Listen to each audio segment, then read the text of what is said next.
common misconception is that people believe that dandruff is a sign of poor hygiene or poor hair care routine, but that is not necessarily the case, as dandruff is a scalp condition, and that is what we're going to be treating in today's video. Hi, I'm Essie and you are welcome back to my channel. Today we're going to be talking about dandruff, how to get rid of dandruff, some of the things that you ought to avoid, to relieve yourself of the uneasiness that comes with dandruff. And if that is what you're interested in, then keep watching. So there's a yeast-like fungus that exists naturally on our scalp and it feeds on the oil that our scalp produces. Okay, but excessive sebum production, sebum is a natural oil that our scalp produces, so excessive sebum production can lead or it can contribute to the growth of this fungus. The first step to getting rid of dandruff is to get or use an anti-dandruff shampoo. Anti-dandruff shampoos are not just cleansers, but they are treatments for your scalp. So when you use an anti-dandruff shampoo, don't just rush and wash it out after scrubbing your scalp with it. It contains active ingredients that works by reducing, the itching, the flakes, and the whole excessive oil on your scalp. When you use an anti-dandruff shampoo to shampoo your hair and you scrub your scalp, leave that treatment for at least 4 to 5 minutes so it can penetrate into your scalp and do what it's supposed to do. Relieve your scalp of every dandruff, flakes and itchiness that comes with it. Okay, now some of the active ingredients you should look out for in your anti-dandruff shampoo is salicylic acid, ketoconazole, selenium sulfate, then we have zinc pyrithione, then there is coal tar, aloe vera, tea tree oil, tea tree essential oil. So these are the ingredients you should look out for in the anti-dandruff shampoo that you want to purchase. These ingredients, they have different jobs, they do different things on the scalp. For instance, salicylic acid helps to cleanse the scalp, get rid of build up excessive oil. It unclogs your pores because this build up and excessive oil is what feeds the fungus. So if you use salicylic acid on your scalp, it's going to cleanse your scalp. It's not going to give room for any yeast or fungus infection. It's going to balance the scalp. Another one is ketoconazole. Ketoconazole helps reduce flaking and inflammation on the scalp. So another advice I'm going to give is whenever you want to purchase an anti-dandruff shampoo for your scalp, please go for the ones that specifically caters for your scalp needs. For instance, you experience a lot of itching and flake, you can go for an anti-dandruff shampoo that has ketoconazole. If you need ones to cleanse your scalp, you can go for the ones that has salicylic acid.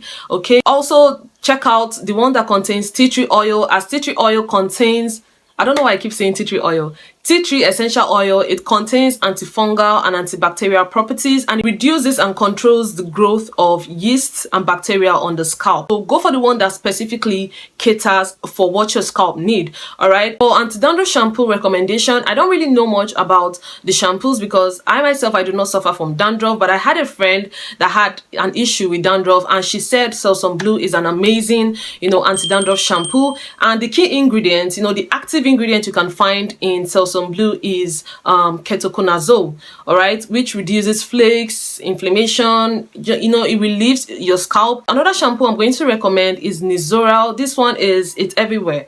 All right, once I searched on Google about anti-dandruff shampoo, it just brought it out. So I looked out for the ingredients and I noticed it contains zinc pyrithione, which is an amazing active ingredients. Okay, for those in Nigeria, this product that I just listed might be really expensive for you, so I looked out for cheap product, and the only product I could get or I could find was Elan mentholated shampoo, Elan hair product. I've used their conditioner before and that conditioner was hot. I don't know the ingredients in that conditioner, but it was hot. I think it contains menthol, so it was really hot. So I feel like the shampoo, the anti-dandruff shampoo, can also do well because it contains zinc pyrithione as well. So the reason I listed out the active ingredient you should look out for is to guide you if you want to purchase an anti-dandruff shampoo, so you don't get confused. The shampoo doesn't necessarily have to contain all the ingredients that was listed. At least it can contain 2 or 3 active ingredients. Definitely you'd see some that would contain aloe vera gel because aloe vera could help soothe the scalp and also moisturize your scalp. On the other hand, if you cannot afford any of these products, there's something about inclusivity and I love it a lot, like include everyone, carry everybody along. So if you cannot afford anti-dandruff products, anti-dandruff shampoos, maybe you're a minimalist or you currently cannot just afford it, then you should at least afford tea tree essential oil. You can get tea tree oil and get your sulfate free shampoo. So on the day you want to wash your scalp, just take the amount of shampoo you want to use on that day, add 2 to 3 drops of tea tree essential oil to the shampoo and use it to wash your scalp. This can also help, but if you really want to get rid of dandruff, then you should just try, save up and invest in an anti-dandruff shampoo. I understand that things are really hard, but just try. If you've been watching this video so far, please don't forget to give this video a thumbs up, leave a comment. If you have any product recommendation, also leave it down in the comment section. Also tell us your story of how you got rid of dandruff. Okay, let's continue. Another tip on my list is, if you struggle with dandruff, you have no business going weeks without washing your scalp. I know most of you are on a hair growth journey, on a hair growth this, hair growth that, but you need to wash your scalp.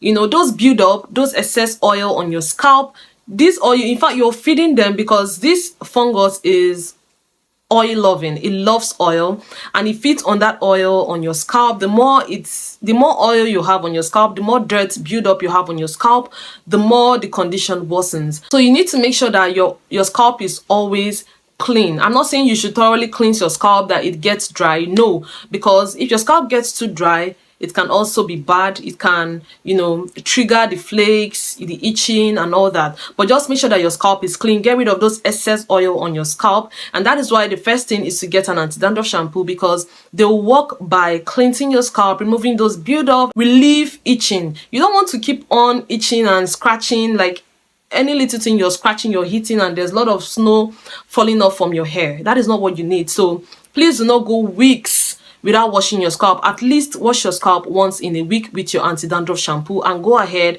and condition so your hair is not dry. So please cleanse your scalp so as not to trigger those symptoms that could make it worse. There's always this thing about people, when they notice it's like dryness on their scalp or flakes, the next thing they apply is oil. I know you all think that oils are moisturizers, and once you see those dryness, you just apply oil and it's just shiny. It's just going to make it shiny, but it's not going to do anything. So if you have or you suffer from dandruff, please do not oil your scalp. Stop oiling your scalp, especially with oils that are not great or oils that will make the situation worse. Do not oil your scalp. And even if you want to oil your scalp, you can only oil your scalp with oils like tea tree essential oil mixed, okay? Tea tree essential oil mix, peppermint oil mix, or lemongrass oil mix. All right, these are essential oils, and like I said, they are very potent. You don't just use them on your scalp, because they are very potent and they could inflame your scalp or worsen the condition. So you need to dilute it in a carrier oil. And the carrier oil I am going to always recommend is jojoba oil. This is the brand that I have. This is jojoba oil. The good thing is this oil resembles that of our sebum, so it's going to regulate your scalp if you mix it with essential oil. And like I said, you just need few drops of this to work in this. All right, these are the mixture that you need if you eventually want to massage your scalp with an oil. You don't need any other oil. You don't need carrier oils on your scalp, because they're going to just feed this fungus and make it grow. Okay, you're just feeding them, they are living on your scalp rent free, and you are giving them more food to feed on. So the goal is to make your scalp really unbearable for them to stay. Okay, so jojoba oil, that is just what I would recommend. You might use other oils, but the reason I'm recommending jojoba oil is it resembles our natural oil on our scalp. All right, and the pH is, I think it has a pH of 5. I've totally forgotten, but that's the oil I'll recommend if you want to oil your scalp. Just use tea tree oil for the antifungal and antibacterial properties, or peppermint oil or lemongrass oil. Another thing is to avoid the use of gels and edge control on your scalp. I know that when you people want to style your hair and you want those sleek, clean parts, and you keep telling the hairdresser to use edge control on your scalp, you're worsening your scalp condition. Please do not use edge control gels on your scalp. I was making some research about this particular topic, and I had to research on food, the food that you need to avoid, and food that you can take that would improve the condition. I am not a doctor, so I had to make research on these ones, because I don't want to give out like some misinformation. Anything that has to do with our scalp has to do with our body, so it literally has to start from somewhere.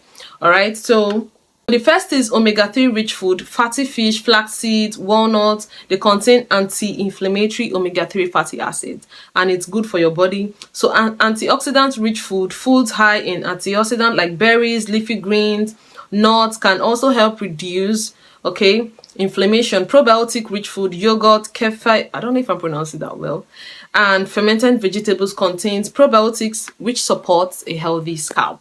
So these are the things I checked out. These are foods that can improve the whole dandruff situation. And if you're a woman, you should know that probiotics is really nice for us. And in general, these things that are listed are also great for our body. Okay, they can also promote a healthy hair growth and a healthy skin. So some of the food that you should avoid: processed meat, sausages, bacon, ham, dairy products, sugar and refined carbs, fried foods, gluten, spicy food, and caffeine. These are the things that I checked out that you should stay away from if you have, or the food that you should avoid if you have dandruff. Okay, so the situation is like, it might take a while to, you know, get rid of dandruff, but you could curb the whole symptom and make it bearable. All right, if you can't afford certain things that was listed here, I'm going to share a DIY that I swear by. I would have made a tutorial, but there is no light at home, so I couldn't make a tutorial. But you see onion and ginger, don't play. Don't play. So if you cannot, like, there are some scalp treatments that you could do, and this DIY is one that I'm telling you, they work. Onion and ginger is the bomb for hair growth.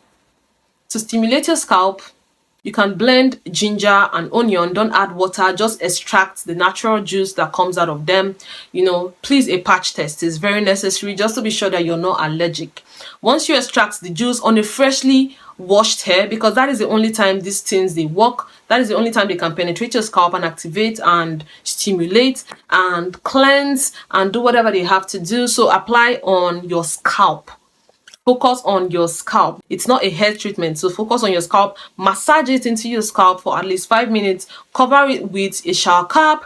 You know, let it sit for 30 to 35 minutes and then rinse off thoroughly. So you have to do this consistently. This is going to relieve, you know, itching and flaking, scalp inflammation. It's going to do a lot for your scalp because onion and ginger also contains antifungal, antimicrobial, antibacterial properties. You know, they're also antiseptic, so they really work very well for your scalp. Another home remedy that you can use is apple cider vinegar. Just a little apple cider vinegar with 1 full cup of water, you know, put it in there and use it on your scalp. This is going to create a pH balance on your scalp, creating a healthy environment on your scalp. Okay, so that is basically it for today's video. I hope you enjoyed today's video. Please give this video a thumbs up, also share, leave a comment, do what you have to do so this video get pushed out to people that needs to see it. All right, thank you for watching, and I'm going to see you in my next video. Please do not forget to like. Thank you. Bye.